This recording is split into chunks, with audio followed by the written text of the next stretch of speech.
So here's something fun. After realignment, it's working again. Well, the filament is still good in that fuse. Still have no power under any circumstances. So this should be interesting. This is notoriously a power-hungry device. Bedslide. Been running it for about 4 years now. This is the second truck I've put it in. I think with the camp hosting, it's not really meeting our needs. And for now, I think I'm gonna take it out. If I were to keep it, I think the major thing I need to do is replace, after all this time, the glides, because I'm starting to get essentially wear on the bars and because of grit stuck in the bearing pads. I think mostly it has worked. If I did another version, I'd probably change a few things. Out she comes.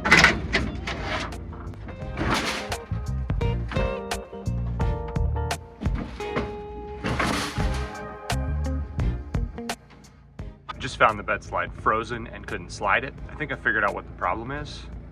My bed cover's leaking and it's giving me water in this center beam, which I think froze in the bearing pad that has to slide on the bottom of the tray. Here's that bearing pad. And the side frame here is held down by these guys. Sort of an accident of design is that these knobs will spin pretty easily, but they bump into the rail, which in my head means they can't actually vibrate loose by themselves.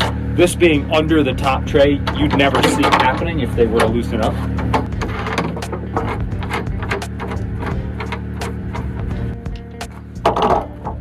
So we got cargo L-track on the bottom and a custom-made bracket to hold the 80/20 to the cargo L-track.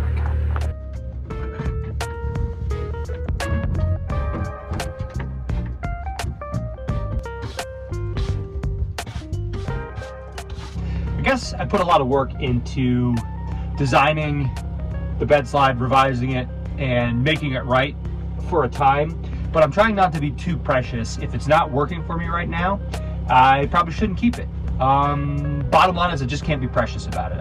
If it's time to let it go, I'm gonna let it go. Sit rep. Filling the Airstream with water almost 60 feet away. 50-foot hose plus another 10 feet and need almost every inch of it. It's rare that we have to use all the hose that we carry, but for some reason the water's really far from the campsite.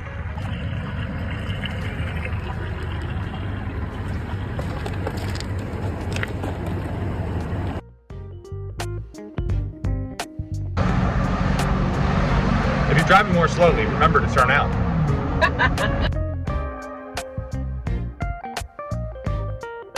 Your thoughts? This is pretty technical. When you said Sequoia National Forest, this isn't the terrain that I had in my head. Like, I had an image of it looking more like Oregon, and we are in this rock canyon and it is tight with all of these outcroppings and tiny little turnouts, tiny little turnouts. It is very technical. Yeah, something different.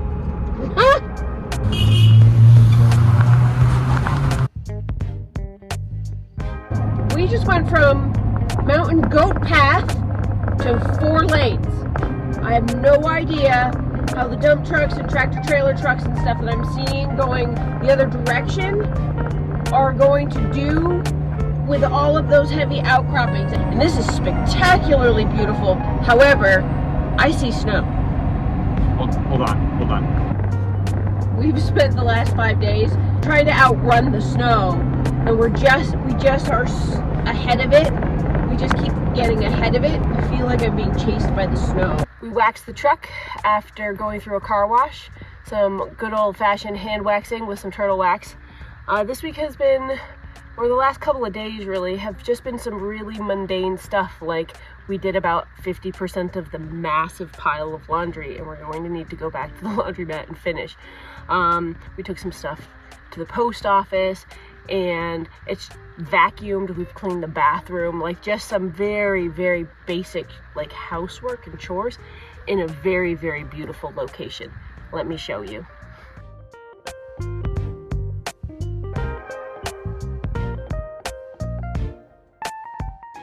See here, to the best of my ability to guess, this gear on the antenna is stripped. It's replaceable. I just got to figure out how to take it apart.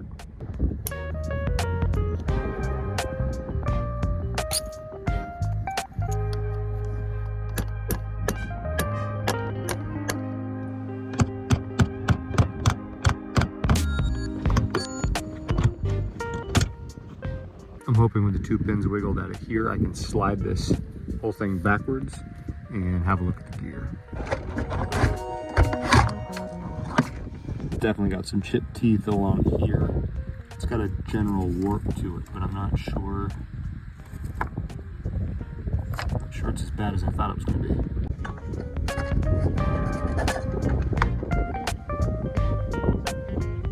Alright, in summary, we've got a crack in this, and it's 20 years old and probably too brittle to be functional anymore, so I think we're going to go ahead and replace it for a few bucks. Good news is I can order this part. Bad news is I've got to put this back together for right now so that I don't have the antenna coming off the roof in the wind.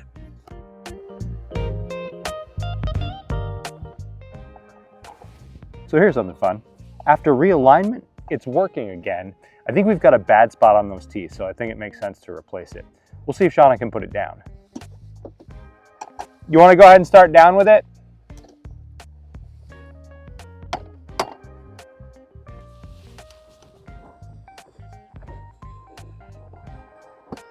Wow.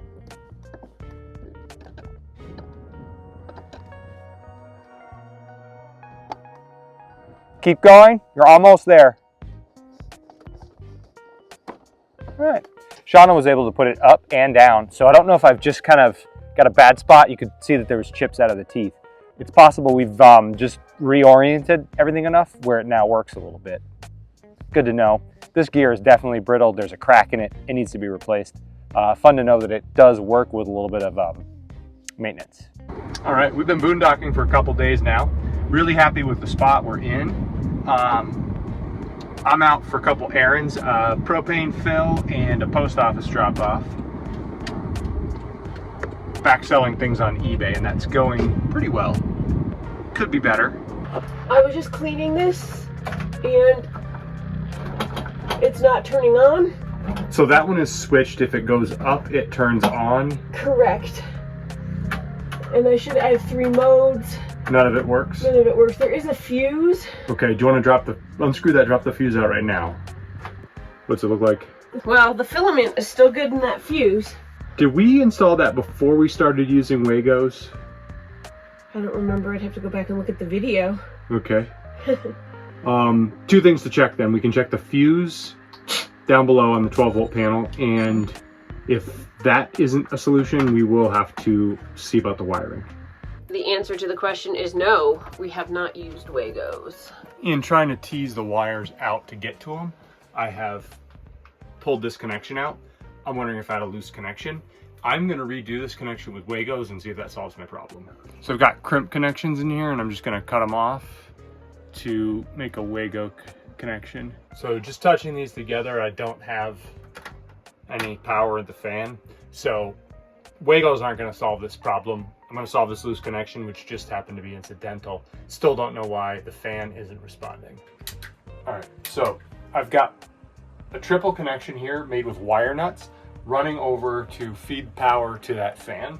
I'm gonna replace these triple connections with triple Wagos just to be sure, but I don't think it's an issue because I have, again, good power here. We don't even roll with lenses anymore because they kept falling in the toilet. Yep, I look forward to replacing it one day.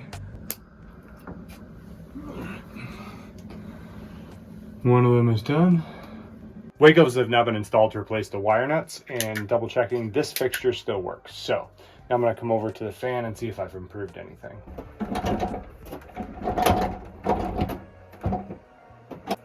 Still have no power under any circumstances. Right now I've got the fan turned off and my fingers up through the fan blade. What I'm trying to do is operate the switch that closes down when the fan lid closes down. It pushes down, and I think I see rust on the switch itself. So I'm wondering if we need to clean off the rust to get a good contact for this fan to switch on when that switch operates. All right, well, this is another one of our frustrating intermittent problems. All I really did was work the switch up and down, that when the vent closes, it pushes down, and that is what operates the fan so that it doesn't run when it closes. Now, as far as I can tell, everything else works, and maybe there was a little corrosion in that switch, and working it cleared that up. I may get a little bit of dielectric grease and put it up in there to cover the exposed metal. Maybe there'll be less corrosion for the next time around. But there it is working.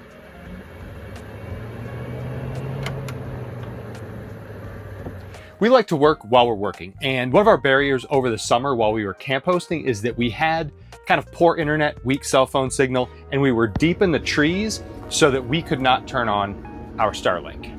Just kidding, that's IKEA. So over the summer, our eBay business really suffered with the lack of connectivity. It's very much data intensive to get eBay items listed. Right now, we're sitting on around $15,000 worth of inventory that we'd really like to get up and get selling that through February. If you ever look to buy something on eBay and there was only, say, one picture of the item or a stock photo, I like to not do that. I like to post 10 or a dozen actual photos of the items I'm selling. And so that's very much data intensive to upload all those pictures. So we've been carrying this for months now, but we've never turned it on. We think right now, to kind of double down on the eBay business, that it's worth it to pay the $165 it's going to cost us for the next 30 days to be able to post as fast as we need to. We carry an iPad running on T-Mobile, we carry an iPad running on AT&T, and then our cell phones are on Mint Mobile. And usually we've got enough connectivity to manage things, but we think right now more is better. So this should be interesting. This is notoriously a power-hungry device, and we are boondocking for the next week at least without any power hookup. So we're gonna have to figure out how to manage our power to make this work for us. So there's plenty of videos out there on the internet that'll tell you how to run things directly off 12 volt. That'll be more efficient to run it right off the battery power in situations like this. Right now, we're gonna give it a try, and then we're gonna make modifications eventually based on what works for us. We bought that at a Best Buy in the store, and you can see it's the older actuated model. And I'm kind of excited to try it. We've never used it, but we've been rolling around with it for almost a year now. So this is pretty exciting. I'm excited. As always, the Jackery comes into play here. I'd like to run it off the Jackery to figure out exactly how much power it's going to use over, say, an hour. And then we really know exactly when we can use it, when we can't. We may have to make use of it in the daytime when we can have the solar outside. So I'm getting ready to plug in the modem inside and then run the big long cord outside. At this point, I'm not ready to do any kind of permanent install with modifications. I don't see us necessarily paying the $165 every month to have the internet, but I think we'll do it sometimes. All right, to that end and without delay, let's start plugging stuff in. All right, taking a guess at north right now, and I'll adjust as needed, but here's to start out. All right, we're definitely gonna run the dishy up on the back of the truck for today. We've got panicking parents outside with little kids on dirt bikes. Kids not following instructions, so we'll just kind of be careful with that for right now. I still wish I rode dirt bikes and snowmobiles sometimes. We're losing about 39, well, down to 36 watts right now. And yeah, let's see if it's gonna connect up. All right, looks like it's turned from the initial spot where it was. Hey man, how's the Starlink? Starlink's awesome. We're getting hours and hours of runtime off the Jackery. I'm able to post eBay pictures real fast, and I think we've got time to do some search engine optimization for our YouTube channel, which is also pretty data intensive. I'm not sure it's gonna work. Someone has smashed a credit card reader. Oh, really? Yeah. We've already dumped here. So yeah, in the week that we've been over there, yeah. I think somebody's come along and smashed the credit card reader. Well, this is really sad. I guess this is how RVers lose services, but not much we can do about it now. I guess we're gonna find a different spot along the way.